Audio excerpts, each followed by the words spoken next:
Lalu bagaimanakah penerapan PSBB hari pertama di Kota Bogor? Kita sudah terhubung dengan Wakil Wali Kota Bogor, Bapak Dedi Arahim. Selamat sore, Pak Dedi. Selamat sore, Mas. Pak Dedi, dari hasil pantauan hari ini penerapan hari pertama PSBB di Bogor seperti apa, Pak? Ya, yang pertama sih terkait dengan penyekatan jalan ya. Penyekatan jalan kita lakukan di 11 titik seluruh Kota Bogor. Masing-masing titik kita jaga gabungan personil dari TNI, Polri, Dishub, dan Satpol PP. Kemudian juga nanti malam setelah jadwal checkpoint akan ada patroli bersama. Tetapi intinya kita akan lakukan malam ini juga evaluasi hari pertama.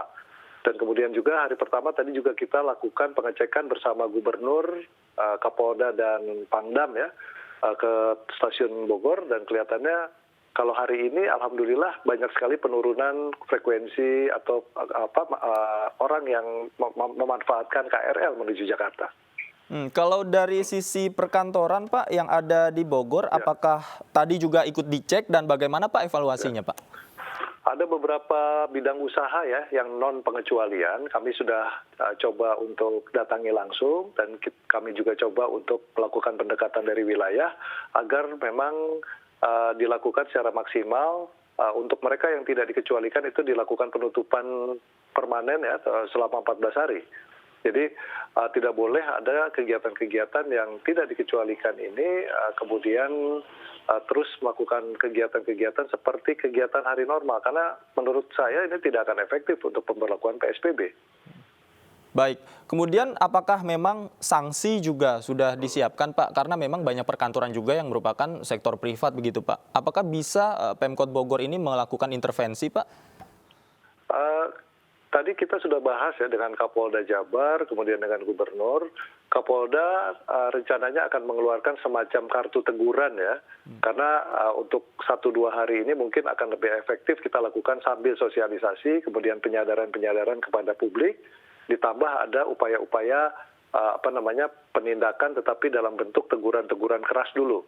Nah, kemudian nanti besok kita tingkatkan lagi apakah mungkin perlu kita ambil langkah-langkah seperti penanganan tipiring ya, atau kemudian ada juga hal-hal lain yang perlu misalnya diberikan catatan apabila memang tidak ada respon yang baik, nanti kita akan pertimbangkan untuk kita cabut izin usahanya. Baik, kalau dengan warganya sendiri, Pak, hari ini ketika dipantau seperti apa, Pak? Apakah semuanya sudah mematuhi aturan yang berlaku, Pak? Ya. Tentu ada beberapa ya, terutama kalau di Kota Bogor sendiri, saya tadi mengecek ke 2 lokasi di daerah Kelurahan Empang. Kelihatannya warga sih di sana sejauh ini mereka mematuhi ya dan memahami bahwa langkah-langkah yang diambil oleh pemerintah kota ini adalah untuk kebaikan bersama. Bahkan sudah ada inisiatif-inisiatif warga, misalnya untuk pendistribusian masker mandiri, kemudian juga pembentukan lumbung logistik untuk lingkungan RW misalnya, itu sudah ada. Kemudian juga tadi kan sudah dimulai didistribusikan untuk 31.000 bantuan dari Gubernur. Mudah-mudahan dalam 1 minggu ini pendistribusian 31.000 paket dari Gubernur itu bisa kita selesaikan. Untuk hari pertama ini artinya bantuan sosial juga sudah didistribusikan, Pak ya? Sudah, langsung tadi kita langsung melihat sendiri. Kemudian juga kita dialog dengan Gubernur ya, kemudian juga dengan PT Pos sebagai operator ya untuk pendistribusian logistik dari bantuan Gubernur, yang kemudian juga dikerjasamakan dengan ojol. Artinya dari PT Pos mereka mengambil inisiatif memanfaatkan ojol. Bayangkan ada 31.000 paket yang akan didistribusikan, artinya kan ada pergerakan dari ojol untuk 31.000 kegiatan ya. Dan ini anggaplah sebagai pengganti dari larangan kita ojol menaikkan penumpang di Kota Bogor. Kalau dari titik-titik perbatasan Kota Bogor, Pak, ya, apakah penjagaannya sudah mulai ada laporan dari sana, Pak?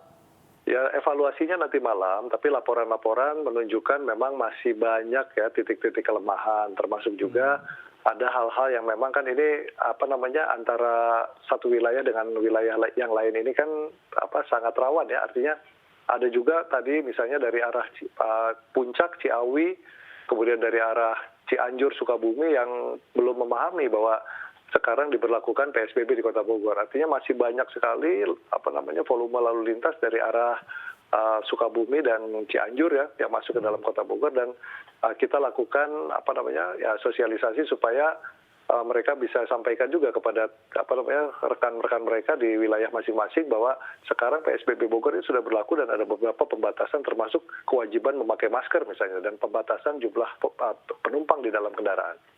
Selain titik di Puncak Ciawi, Pak, titik mana lagi Pak yang menjadi perhatian Kota Bogor, Pak? Yang jadi perhatian kita itu di salah satunya di Jalan KS Tubun ya, di mana ini juga dari arah Cibinong.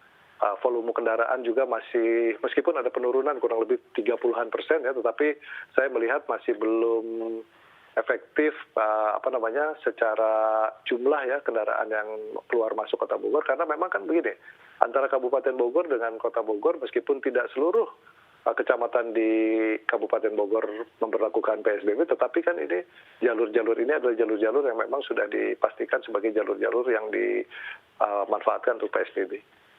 Baik, kemudian termasuk pengendara roda 2 Pak ya, meskipun itu bukan ojek online, apakah memang sudah masuk dalam pantauan Pak? Ya, pemantauan sudah ada, terutama kita prioritas adalah bagi mereka yang belum memakai masker.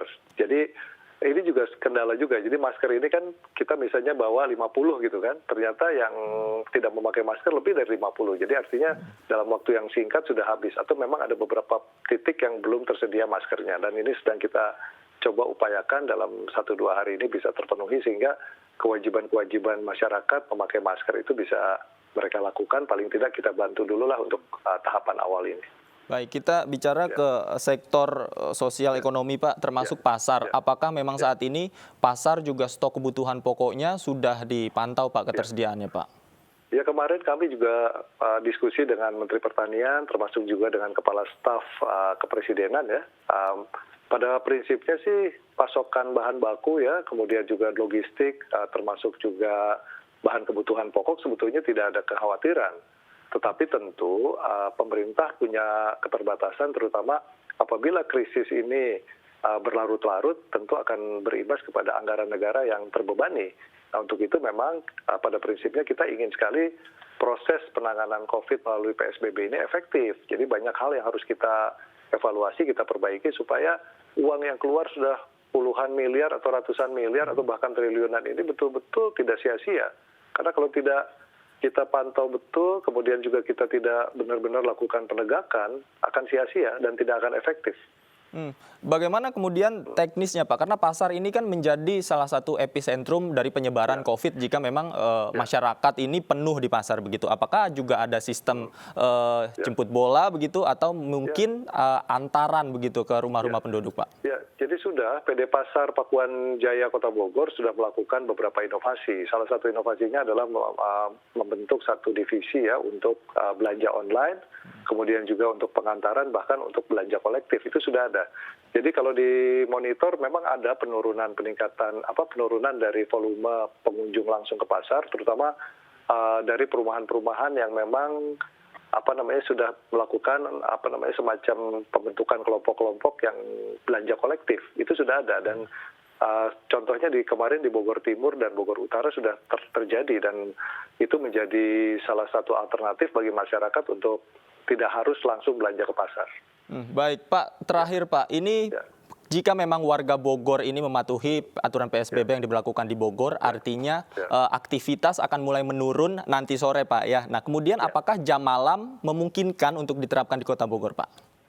Kami sudah diskusi juga dengan Pak Gubernur ya, jadi intinya kita tidak mengenal istilah jam malam, tetapi tadi kita menekan semaksimal mungkin kerumunan-kerumunan massa, kemudian juga apabila masih ada tempat-tempat hiburan malam yang buka, itu harus dilakukan penindakan ya, pemberian peringatan, kemudian juga tentu kalau memang terus-terusan mereka tidak mau mengindahkan apa yang kita sudah jadikan kebijakan di Kota Bogor, tentu kita harus lakukan langkah-langkah yang tegas.